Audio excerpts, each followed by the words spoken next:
दुनिया भर में बढ़ रही है भारतीयों की धाक। वैसे तो इसे साबित करने के लिए किसी सबूत की ज़रूरत है नहीं, लेकिन फिर भी अगर आप जानना ही चाहते हैं तो कुछ डेटा मैं आपको बताऊं और जाकर आप खुद देखें कि फॉर्च्यून 500 कंपनी की लिस्ट में किस तरह का एक्शन भारतीयों की तरफ से आपको दिखेगा। 10% से ज़्यादा सीईओ, यानी कि 500 में से 50 से ज़्यादा कंपनियां ऐसी है जो भारतीय मूल के सीईओ आपको मिलेंगे। लिस्ट बड़ी लंबी है। आप सिर्फ बस इतना जान लीजिए, इतना समझ लीजिए कि दुनिया की दिग्गज कंपनियों का 4 लाख करोड़ डॉलर, मैं रुपए नहीं कह रहा हूँ, डॉलर, 4 लाख करोड़ डॉलर का कारोबार हिंदुस्तानी सीईओ के हाथों में है। अमेरिका में 70% H-1B वीज़ा भारतीयों को जारी किया जाता है। अमेरिका और ब्रिटेन के अलावा दुनिया भर के कई हिस्सों में बढ़ रहा है भारत का प्रभाव। अब सवाल ये है कि भारतीयों के हाथों में दुनिया की दिग्गज कंपनियों की कमान है क्यों? ग्लोबल पॉलिटिक्स, यहाँ पर भी भारतीयों का दबदबा बढ़ रहा है। ग्लोबल ऑर्गेनाइजेशंस, यहाँ पर भी भारतीय छाए हुए हैं। हर जगह कैसे बढ़ रहा है भारतीयों का मूल वर्चस्व? यही आज की हमारी एबी ऑफ ग्लोबल मार्केट्स की खास पेशकश है, एक नए अवतार में। और हर महीने इस शो को करने के लिए हमें गाइडेंस देने के लिए हमारे साथ जुड़ते हैं अजय बग्गा साहब, एलिमेंट्स प्लेटफॉर्म के चेयरमैन और global market expert. Ajay sir, बहुत बहुत स्वागत है। Thank you. अजय सर बोलूं या बग्गा सर बोलूं, क्योंकि पिछले कुछ दिनों से बड़ा कन्फ्यूजन चल रहा है और उसी कन्फ्यूजन से ये शो का कॉन्सेप्ट आया दिमाग में। हमारे एक और जाने माने भारतीय मूल के अजय बंगा साहब हैं जी, जो पहले मास्टर कार्ड के सीईओ थे। अब उन्हें वर्ल्ड बैंक के प्रेसिडेंट के तौर पर खुद अमेरिका के राष्ट्रपति जो बाइडेन साहब ने नॉमिनेट किया है और बधाइयों का सिलसिला और तांता लग चुका अजय बग्गा साहब के लिए। और लोगों को, हमारे दर्शकों का प्यार है कि उन्हें लगा कि बग्गा साहब बनने जा रहे हैं वर्ल्ड बैंक के सीईओ। और सबसे बड़ी बात सर, आपको इस बात के लिए कॉम्प्लीमेंट देना चाहता हूँ, सब दर्शकों को लगता है कि आप उसके काबिल हैं, लायक हैं, और बधाई इसीलिए आ रही है। मेरे एक बहुत अच्छे फ्रेंड है, उन्होंने यही कहा जी। जब मैंने कहा कि देखिए सोशल मीडिया पे इतना है, व्हाट्सएप पे इतना है, बोले कोई ऐसा नहीं कह रहा कि आप डिजर्व नहीं करते। तो ये एक आपके लिए कॉम्प्लीमेंट है। मैं बहुत ह्यूमिलिटी से हाथ जोड़ के सबका तहे दिल से शुक्रिया करता हूँ। बट मैं अजय बांगा नहीं हूँ। अजय बांगा जी हमारे साथी थे, आपने साथ में काम किया है? साथ में काम किया है। बहुत ही एक दिलचस्प आदमी है और बहुत, आई थिंक जो उनको डिफाइन करता है एम्पैथी और ह्यूमिलिटी, बहुत ही ग्राउंडेड पर्सन है और बहुत पॉपुलर थे। सिटी बैंक के दिनों में भी हमारे बहुत पॉपुलर थे। 1981 में IIM अहमदाबाद से उन्होंने MBA किया है, नेस्ले के लिए काम किया, फिर सिटी बैंक के लिए काम किया, फिर मास्टर कार्ड के CEO बने। और बहुत किस्से थे अनिल जी, क्योंकि 1994 में जब इन्होंने सिटी बैंक ज्वाइन किया तब हम इकट्ठे काम करते थे। मैं ब्रांच मैनेजर था यहाँ बॉम्बे मेन ब्रांच का, और पत्र तो एक दूसरे को बहुत आते रहते थे, ईमेल्स आ जाते थे। कभी मैं सोचा था मेरा ओहदा बहुत बढ़ गया कि ये जॉन रीड जो चेयरमैन थे उनकी कमिटी में मेरे को डेटा आ गया। तो बोला ये क्या चल रहा है, फिर पता लगा अजय बांगा का डेटा था। बट उसमें काफी हास्यजनक घटनाएं भी हुई। इनके बच्चे पढ़ते थे स्कूल में, उनकी फीस मेरे को डेबिट हो गई, और 1996 में मेरी शादी हुई और देखा ये डेबिट आ रहा है, और मेरी वाइफ भी बैंक में थी तो वो स्टेटमेंट निकाल रही थी। बोले ये किसके बच्चे हैं, कितनी शादियां हैं? तो और जब हमारी शादी भी हुई तो अजय बांगा और मेरी वाइफ को कॉमन मार्क करके लोगों ने कहा wish you very happy married life. तो इनकी पत्नी का नाम रितु था, वो भी आर बांगा थी, मेरी वाइफ आर बग्गा। तो बहुत उसमें दिलचस्प कहानियां, बड़ा कन्फ्यूजन वाला मामला। जी, एक चीज़ बताएं सर, आज वो मास्टर कार्ड के सीईओ रहे लंबे समय तक और अब नॉमिनेट हुए हैं वर्ल्ड बैंक के प्रेसिडेंट के तौर। क्या खास क्वालिटी आपने बंगा साहब में देखी जिसकी वजह से वो यहाँ पहुँचे? देखिए, एक बारी मैंने उनसे सीधा पूछा भी था कि अब मिलते थे, जब भी हिंदुस्तान आते हैं हम ज़रूर मिलते हैं, कोशिश रहती है पुराने सब लोग मिलें। आज जैसे कल शाम को एक न्योता आया जयरी राव साहब जो हमारे सिटी बैंक के हेड थे। हाँ, एम्फेसिस जिन्होंने बनाया, पहले हमारे सिटी बैंक के कंट्री हेड थे, उनके साथ काम शुरू किया मैंने। आज वो शाम को ब्रिज कैंडी ऑडिटोरियम में महात्मा गांधी पे वक्तव्य दे रहे हैं, किताबें लिखते हैं। मेरे ख्याल से नई किताब भी उनकी आज जारी हो रही है। तो इस तरह से पुराने लोग मिल जाते हैं। बांगा साहब से मैंने एक बार पूछा था कि आपका एक चीज बताए, अगर आपको किसी को बोलना है जो शुरुआत कर रहे हैं तो क्या आप बोलेंगे?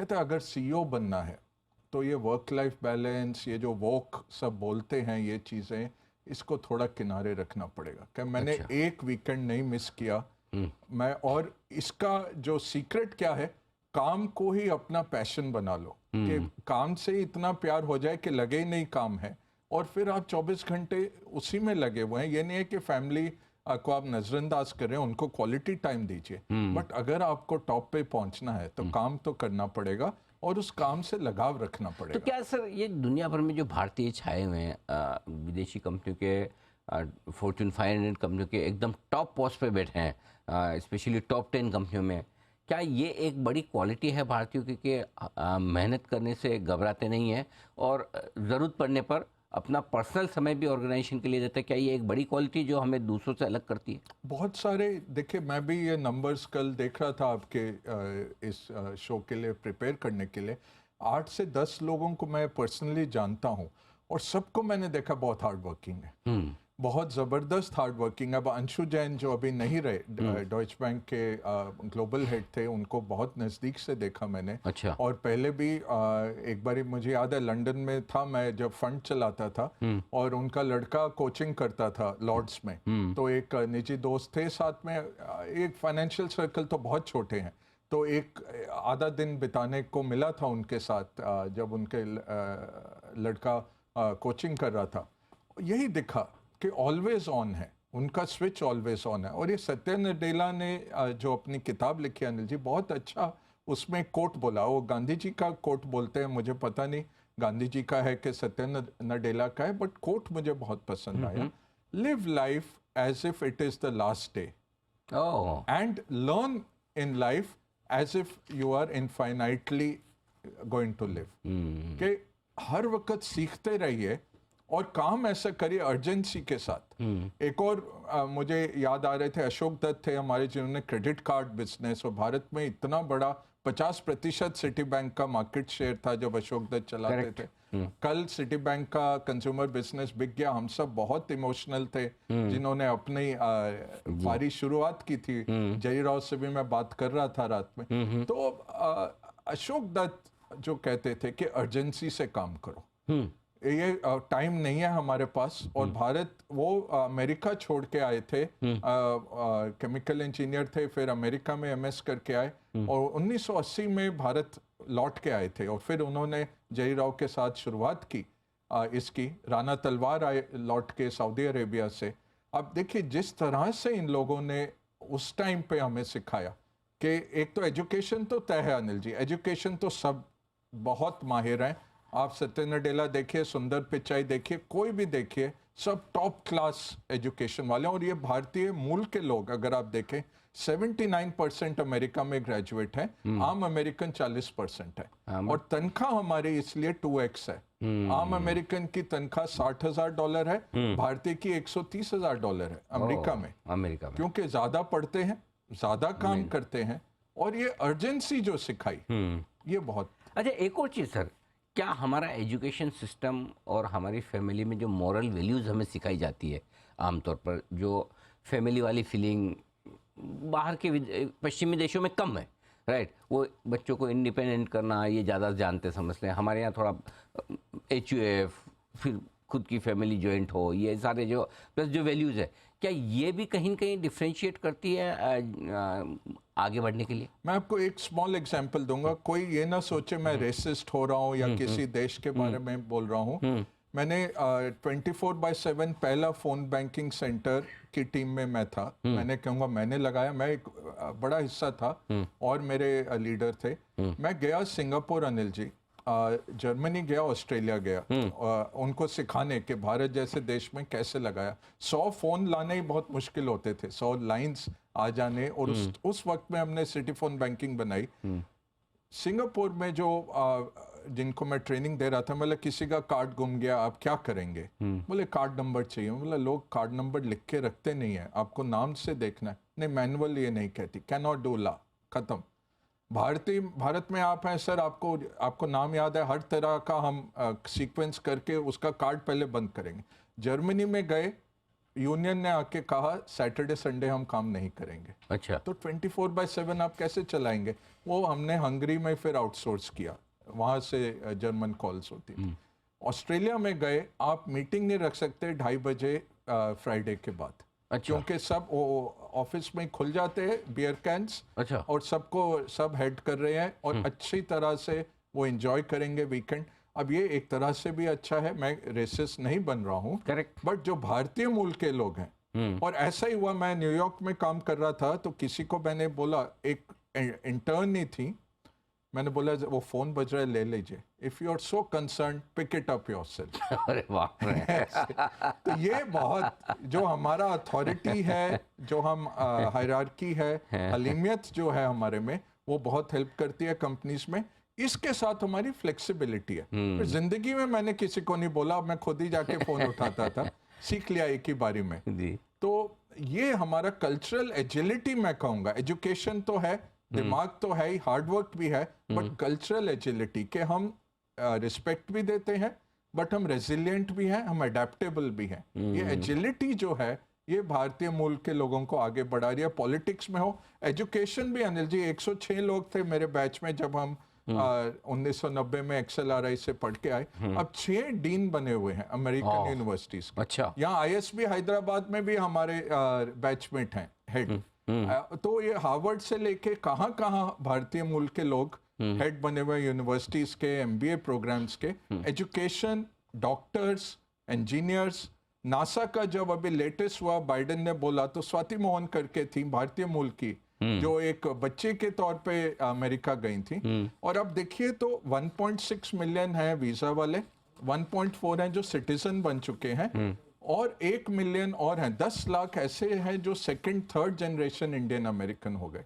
तो बाइडेन ने जब अपना पद ग्रहण किया, 130 लोग भारतीय मूल के उनके एडमिनिस्ट्रेशन में थे। 130। क्या बात। सोचिए।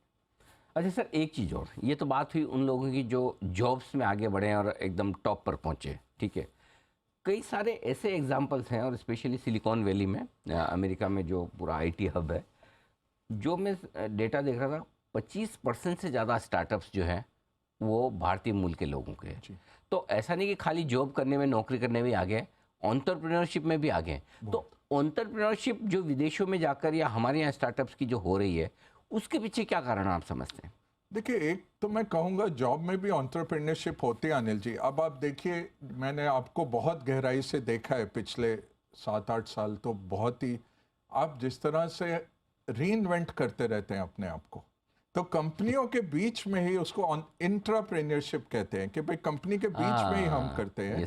और भारतीय यही हमारा एजिलिटी हो जाता है, क्योंकि आप घर से निकलते हैं, आपको नहीं पता क्या क्या निकलता है। एक हमारे बॉस थे, वो कहते थे आप सोच के चलो कि आज ये 10 चीजें खराब होनी है, एक नहीं, एक होती है तो आप बोलो आज बहुत अच्छा दिन गया। स्पेशली आप कस्टमर सर्विस में हैं, जब आपके सिस्टम डूब रहे हैं, आग लग गई किसी डेटा सेंटर में, इस माहौल में अगर आप इतने रेजिलिएंट दिमाग से चलेंगे, सोचिए क्या क्या नहीं कर सकते। तो एंटरप्रेन्योरशिप इसलिए आ रही है कि अभी मौका मिल रहा है, और ये सक्षम है सारे। ये आप आज सत्या नडेला को कोई कंपनी दे दीजिए, सत्या नडेला जी तो बाहर पहुंचे। मैं कह रहा हूँ भारत में ही ऐसे हजारों हैं जो यूनिकॉर्न्स बन रहे हैं, स्टार्टअप्स। अब स्टार्टअप का हम तीसरा बड़ा हो गए हैं। 2-3 साल दीजिए, सबसे बड़ा देश हो जाएगा स्टार्टअप का। क्या बात है। वो एंटरप्रेन्योरशिप है हमारे खून में। अच्छा सर, अब एक और बात, ये तो चलिए बात हुई उन भारतीयों की जिन्होंने बिजनेस में, इंडस्ट्री में, कॉरपोरेट्स में, स्टार्टअप्स में, टेक्नोलॉजी में बड़ा नाम कमाया है। लेकिन दूसरे देशों की राजनीति में भी अब भारतीय अपनी छाप छोड़ रहे हैं, इसकी क्या वजह है? एक तो शेयर हमारे नंबर्स, वो, और ये होता था हम सम्मिलित हो जाते थे सोसाइटी में, सिर नहीं उठाते थे, चुपचाप काम करते रहते थे। अब देखिए अमेरिका के जो मोटेल्स हैं, छोटे छोटे होटल्स, वो सब पटेल्स के हाथ में, गुजरात वाले लोग, और वो एक लेते हैं, इतना अच्छा काम करते हैं कि अगला वाला खरीद लेते हैं, फिर अगला वाला, और सब फैमिली काम करती है। फैमिली कैशियर है, फैमिली वेटर है, फैमिली हाउसकीपर है, फैमिली कुक है, सब वो खर्चे कम करते हैं और खरीदते जाते हैं।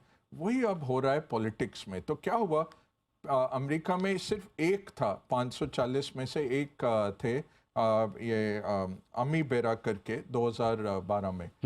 अब एक समोसा कॉकस हो गया, उनको बुलाते ही समोसा कॉकस है। अच्छा। कि 5 हो गए। ये प्रमिला जयपाल, अच्छा। रो खन्ना, राजा कृष्णमूर्ति, और एक नाम तो मैं बहुत ही मिशिगन के हैं, श्री थानेदार। अरे नाम ही है वाह, क्या श्री बात थानेदार। वाह। तो थानेदार भी है, मतलब महाराष्ट्र के होंगे और नाम ही श्री है, तो श्रीकांत थानेदार ऐसे कुछ होंगे। तो ये सब मिलके, और ये अमी बेरा अब एक अपने आप को बुलाते ही समोसा कॉकस है। अच्छा। और ये नहीं है कि भारतीय, प्रमिला जयपाल काफी हद तक कश्मीर पे भारत को की निंदा करती हैं, बहुत न्यूट्रल हैं, बट बहुत ही सक्षम है। अब कमला हैरिस का आप देखिए, अगर उनका कैरियर 1964 की बॉन्ड है, मदर तमिलियन ब्राह्मण थी, फादर अमेरिकन थे, अफ्रीकन अमेरिकन। उन्होंने जिस तरह से अटॉर्नी बनी कैलिफोर्निया की, फिर कैलिफोर्निया में इलेक्ट हुई, फिर यूएस सेनेट में इलेक्ट होके आई, जो बहुत ही बड़ी बात थी। 20 साल बाद किसी ने वो कुर्सी खाली की और कमला हैरिस खड़ी होके जीत के आई उधर से, और सारे डिस्ट्रिक्ट जीते उन्होंने। और फिर 2020 में प्रेसिडेंट के लिए खड़ी हुई, फिर उन्होंने छोड़ दिया बाइडेन के लिए। जरूर समझौता हो गया होगा, जैसे निक्की हेली ने अभी नाम डाला है, वो ज्यादा है कि वो कमला बन सकें कल।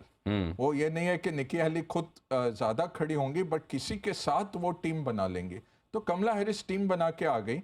आज अगर भगवान ना करे बाइडेन जी को कुछ होता है, तो कमला हैरिस राष्ट्रपति हैं यूएस की। करेक्ट। अब ये किस और देश में पॉसिबल था? एक हमारे नंबर, दूसरा हमारी सक्षमता, तीसरा ये जो पायनियर्स आए, ये जो समोसा कॉकस बन के आया। अब अनिल जी स्टेट लेवल पे तो जो विधानसभा हैं उसमें 50 भारतीय आ गए। ओके। बाइडेन के टीम में 130, जैसे मैंने बोला, 50 भारतीय चुन के आए हैं।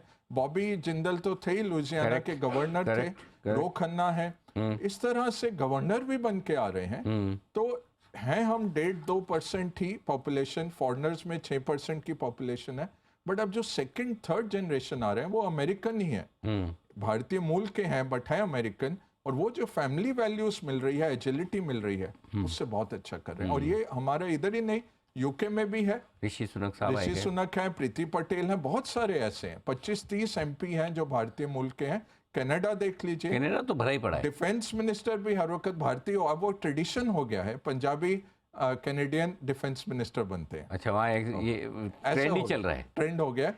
और कनाडा तो आप देखिए, टोरंटो, वैंकूवर आप जाइए, पंजाबी जो इलाके हैं वहाँ पे गुरमुखी में भी लिखे हुए हैं। अच्छा। तो हिंदी, इंग्लिश, फ्रेंच और गुरमुखी में साइंस है। अच्छा, क्या बात है। ये तो हम एक जोक करते थे कि बर्मिंघम में कोई ऐसे आके पूछता, can you tell me gurdwara?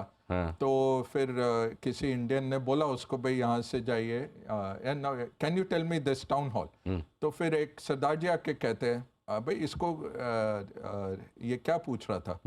तो वो बोलता है, जी ये मतलब नेटिव था ब्रिटेन का, ये यहाँ पूछ रहा है। हाँ, कहता है ये तो फॉरेनर है। क्योंकि हमारी आबादी अब ज्यादा हो गई है। तो ये हो रहा है कि जो लगभग 2.5-3 करोड़ भारतीय बाहर बसे हुए हैं, बहुत हार्ड वर्किंग है तबका, और कोई प्रॉब्लम नहीं करते, कोई सुसाइड बॉम्बर नहीं बनते, कोई इस तरह की चीजें नहीं करते, वहाँ की कम्युनिटी में जाके सेटल हो जाते हैं और आराम से काम हो जाते हैं। एब्सोल्युटली। अच्छा सर, अब नए सितारे कौन से निकल सकते हैं, क्या हो सकता है, और कौन ऐसे आपको लगता है जो कुछ बड़ा नाम करने की तैयारी में है? बहुत सारे हैं, बहुत सारे हैं। 30-35 की उम्र के तो बहुत सारे हैं, और स्पेशली गूगल वगैरह में तो भरे पड़े हैं, क्योंकि सुंदर और सत्या नडेला ऐसे अब आइकॉन बन गए।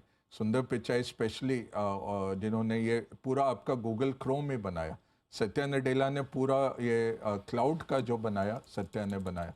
तो ऐसे बहुत है, बट 3-4 नाम जरूर लूंगा। TS अनिल करके हैं जिनके साथ मैंने काम किया है, वो मोन्जो करके सबसे बड़ा डिजिटल बैंक है यूके का, उसके हेड हैं। लगभग 50 लाख उनके इन्वेस्टर्स भी हैं, कस्टमर्स भी हैं।